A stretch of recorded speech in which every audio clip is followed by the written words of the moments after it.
Today we'll start off worksheet 5, subject social science class 7 and write your name and write your class teacher name. ये worksheet 4 अगस्त 2021 की है और ये Wednesday की worksheet है। और आज की जो हमारी वर्कशीट का टॉपिक है इन्वायरमेंट हमारी चैप्टर 1 जियोग्राफी का एक चैप्टर है। उसमें मैं अलग से डिटेल में वीडियो लाऊंगी और उसमें मैं पूरा आपको चैप्टर एक्सप्लेनेशन करूंगी, उसके क्वेश्चन आंसर।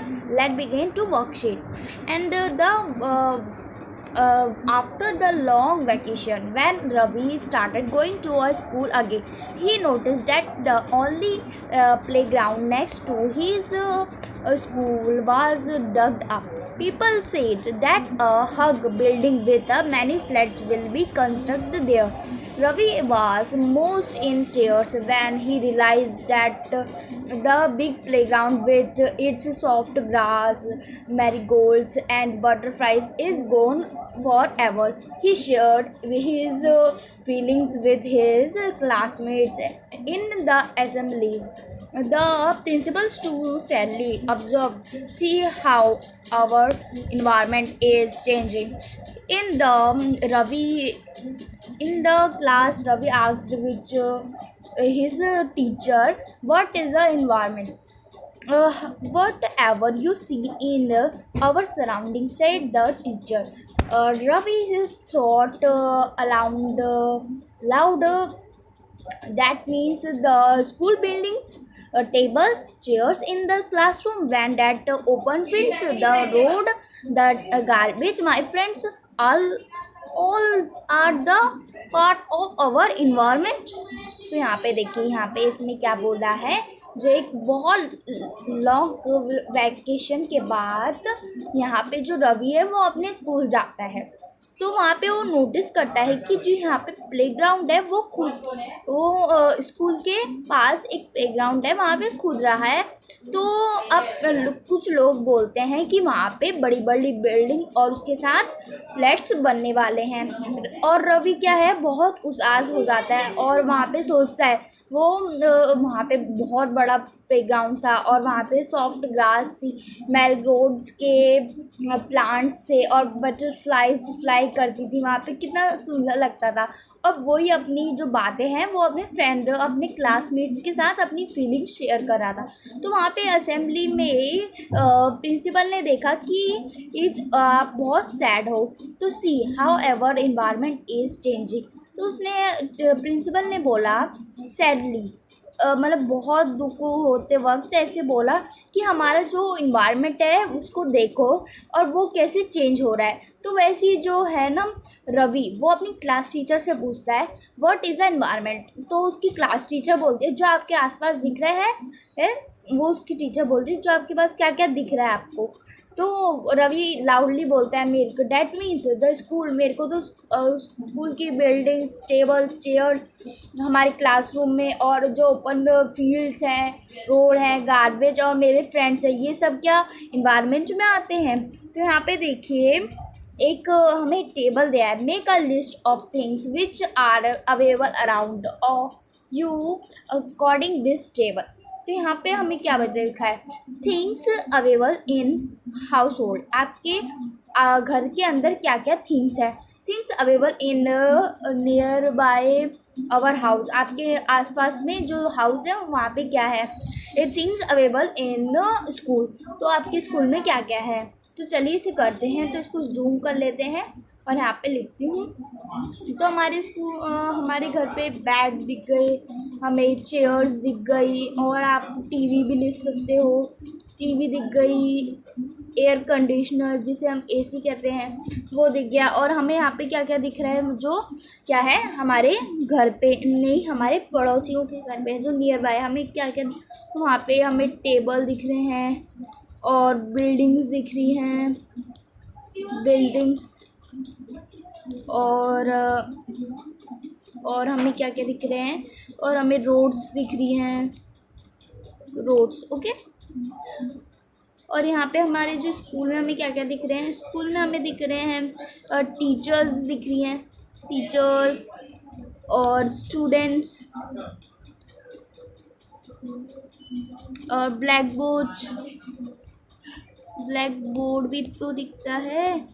और हमें क्या दिख रही हैं, बेंचेस दिख रही है, बेंचेस। ओके, तो यहाँ पे हो गया। तो यहाँ पे एक क्वेश्चन पूछा है, all the things of the same time. तो यहाँ पे देखिए, अब यहाँ पे जो मैंने इसके आंसर्स लिखे, ये क्या सारी जो थिंग्स है वो क्या सेम टाइप के थे? नो, इसका आंसर आएगा नो। और यहाँ पे चलिए हम अबायोटिक और अबायोटिक पढ़ते हैं। तो बायोटिक और अबायोटिक क्या होता है? Biotic the word of living organism, example plants and animal. Abiotic the word of non living elements, example land.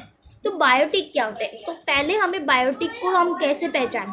तो ये देखिए, तो बायोटिक को हमें पहचानने के लिए उसकी जो मूवमेंट हो रही है, हमारी ग्रोथ होती है। तो हम भी तो एक एनिमल्स हो, तो एनिमल्स में भी हम भी आते हैं, ठीक है।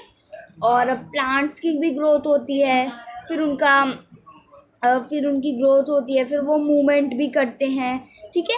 वैसे क्या ऐसी नॉन लिविंग थिंग्स में भी होता है? नो। लैंड, जैसे एक जगह लैंड है, वहाँ पे क्या वो हिल रही है? क्या उसकी ग्रोथ हो रही है? नो ना। टेबल है, उसकी ग्रोथ हो रही है? नो ना। और ना उसकी कोई मूवमेंट कर रहा है ना? नो। उसे हम अबाउटिक कहते हैं। जो ग्रोथ मूवमेंट, जिसकी मूवमेंट हो रही है उसे हम क्या कहते हैं? जो हमारे वर्ल्ड में लिविंग ऑर्गेनिज्म, जो सारे लिविंग बींग्स हैं, वो सारे उनकी ग्रोथ होती है, वो क्या होते हैं? अबायोटिक होते हैं, बायोटिक होते हैं। और जिसकी ग्रोथ नहीं होती, जो हिल नहीं सकते, जो नॉन लिविंग थिंग्स हैं, उसे हम क्या कहते हैं? बायोटिक। अब यहाँ पे देखिए, हमें यहाँ पे एक डेफिनेशन दी है इन्वायरमेंट की, चलिए इसे पढ़ते हैं। The place, people, things and nature that surrounding any living organism is called environment. और यहाँ पे जो प्लेस है, हमारे जो हमारा इन्वायरमेंट, हम क्या कहें, जो हमारे आसपास हमें सराउंडिंग दिख रहे हो, हमारे नेचर में लिविंग ऑर्गेनिजम्स हो गए, पीपल हो गए, थिंग्स हो गए, जगह होगी, वो हमें दिख रही है। It is combination of natural and human made phenomena. अब फोनोमीना एक कंबाइनेशन की मदद से बनता है। कौन कौन से? नेचुरल और ह्यूमन मेड की मदद से। While the natural environment refers to both biotic and abiotic condition exist on the earth. जो बायोटिक और जो नेचुरल इन्वायरमेंट है, वो रिफर्स किसकी मदद से करता है? दोनों, दो चीज़ की मदद से, एक तो बायोटिक और अबायोटिक की मदद। जो कंडीशनर है वो हमारी अर्थ पे एग्जिस्टिंग करती है, जो हम लोग एग्जिस्ट करते हैं अर्थ पे, ठीक है। तो नेचुरल इन्वायरमेंट में कितने उसके टाइप्स आते हैं? लेथोस्फीयर, बायोस्फीयर, एटमॉस्फेयर, हाइड्रोस्फीयर। तो 4 टाइप्स हैं उसके, ठीक है। तो अब हम अभी लेथोस्फीयर के बारे में पढ़ते हैं। Lithosphere is the solid crust और the hard top layer of the earth. जो हमारी लेथोस्फीयर है वो सॉलिड क्रस्ट है, और हार्ड टॉप ऑफ लेयर जो सबसे ऊपर की लेयर है हमारी अर्थ पे। It is made up of rocks and minerals and covered by the thin layer of soil. ये क्या है? किससे बनी है ये? रॉक्स और मिनरल्स, और ये कवर्ड बाय किसकी मदद से कवर्ड है? एक thin layer of a soil की, मिट्टी की। और it is a irregular surface with various landform such as a mountains, plateau, plains, valleys etcetera, ठीक है। तो यहाँ पे जो ये सरफेस है, वहाँ पे कौन कौन से लैंड फॉर्म्स है? एक तो माउंटेन्स हो गए, प्लेट्यूज हो गए। प्लेट्यूज वो होते हैं जो ऊपर खापर ज़मीन, और प्लेन्स वो होते हैं जो सीधी ज़मीन, और वैली जो घाटी टाइप की, ठीक है। और land forms are found the continent and also the ocean floor. तो हमें लैंड फॉर्म में क्या फाउंड, हमें क्या क्या मिलते हैं? कॉन्टिनेंट्स मिलते हैं और ओशन फ्लोर्स मिलते हैं। Lithosphere is a domain that provides as a forest, grassland, as grazing land for agriculture, for human settlement. It is also source of mineral wealth। और देखिए यहाँ पे लैंड जो हमारी क्या है, लेथोस्फीयर में हमें प्रोवाइड क्या क्या मिलते हैं? प्रोवाइडर्स हमें फॉरेस्ट, ग्रासलैंड ऑफ गेजरिंग के लिए, हमारी जो एग्रीकल्चर होती है, ह्यूमन की सेटलमेंट, वहाँ पे सुख सुविधाओं तो हमें वहाँ से क्या सोर्स ऑफ मिनरल हेल्थ भी मिलता है। तो यहाँ पे देखिए, अब हमें questions, let's get start now. Questions mention any one example of biotic resource. अब देखिए, चलिए हम इसका आंसर करते हैं। तो हमारा जो सेकंड क्वेश्चन क्या है, define the lithosphere in our own words. Let's go this answer. तो इसका आंसर देखिए, तो इसका आंसर क्या है, इसका आंसर यहाँ पे हमने ऊपर ही पढ़ा था। ये देखिए, अब हमें एक लिखना है एग्जाम्पल, तो आप प्लांट्स और एनिमल से एक दोनों लिख सकते हैं, ठीक है। तो यहाँ पे हमें डिफाइन करना है लेथोस्फीयर अपने वर्ड्स में। तो यहाँ पे आप यहाँ से लेके लिख सकते हैं, lithosphere is a solid crust earth and